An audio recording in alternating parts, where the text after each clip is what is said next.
China তাদের 50 বছর যে রিলেশনশিপ তারা সেটা সেলিব্রেট করছে। তো এটা হবে মোস্ট ইম্পর্টেন্ট ভিজিট তারা মনে করছে। তো এইখানে আমাদের তরফ থেকে, ইন্টারিম গভর্নমেন্টের তরফ থেকে ফোকাসটা থাকবে যে চাইনিজ কোম্পানিগুলো যাতে বাংলাদেশে এসে তাদের ফ্যাক্টরিগুলোকে রিলোকেট করে। এটা নিয়ে প্রফেসর ইউনূস যখন ইউনাইটেড নেশনের জেনারেল অ্যাসেম্বলিতে উনি গিয়েছিলেন, সেখানে সাইডলাইনে চাইনিজ ফরেন মিনিস্টারের সাথে কথা হয়েছিল।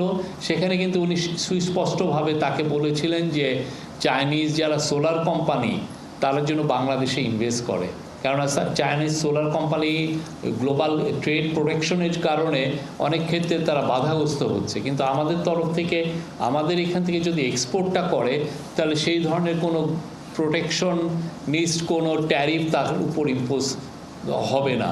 তো সেই জন্য তাদের স্যারের ইনভাইটেশনে সাড়া দিয়ে দুইটা কোম্পানি, অলরেডি কয়েকটা কোম্পানি আসছিলেন, তার মধ্যে দুটো কোম্পানি তারা বাংলাদেশে তাদের অফিস সেট আপ করবেন এবং খুব দ্রুত তারা ইভেন ম্যানুফ্যাকচারিং প্লান্টও করবেন। তার মধ্যে একটা আছে হলো লংগি, LONGI। লংগি হচ্ছে ওয়ার্ল্ডের largest solar panel manufacturing company.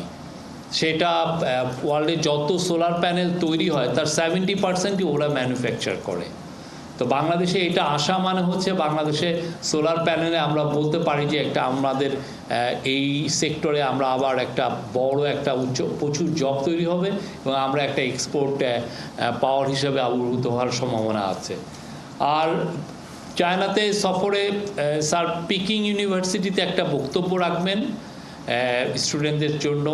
এবং পিকিং ইউনিভার্সিটি, আপনি জানেন পিকিং ইউনিভার্সিটি চায়নার খুবই নামকরা একটা ইউনিভার্সিটি, গ্লোবাল র্যাঙ্কিংয়ে ওইটা প্রায় টপ 10-এর মধ্যে থাকে।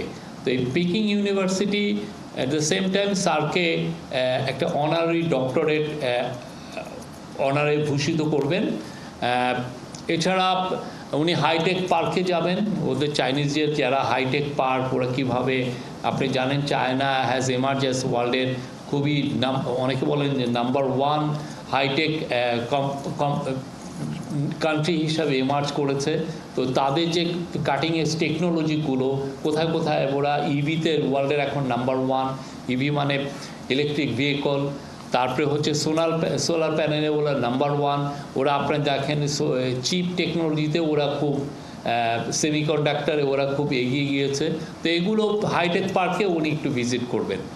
এছাড়া ওনার পুরো ভিজিটটা 4 দিনের সফরটা অনেকগুলো এঙ্গেজমেন্ট হবে, অনেক ধরনের মিটিং হবে। আমরা আপনাদেরকে সামনের এই যে 26 তারিখের আগ পর্যন্ত আমরা আরও 2-1টা প্রেস কনফারেন্সে আপনাদেরকে আমরা হাইলাইট করব। তো যেগুলো কথা হবে চায়নার সাথে, একটা বড় এমফাসিস হবে যে চাইনিজ ফ্যাক্টরিগুলো কিভাবে বাংলাদেশে রিলোকেট করা যায়, যাতে বাংলাদেশে একটা এমার্জিং একটা বড় ম্যানুফ্যাকচারিং হাব হয়। আমরা ম্যানুফ্যাকচারিংয়ে একটা বিপ্লব ঘটাতে চাই ইন্টারিম গভর্নমেন্ট, এবং এটার আলোকে দেখেন চিটাগাং পোর্টকে আমরা, এই ইন্টারিম গভর্নমেন্টের ফোকাসটা চিটাগাং পোর্টের এফিসিয়েন্সি কত দ্রুত বাড়ানো যায়।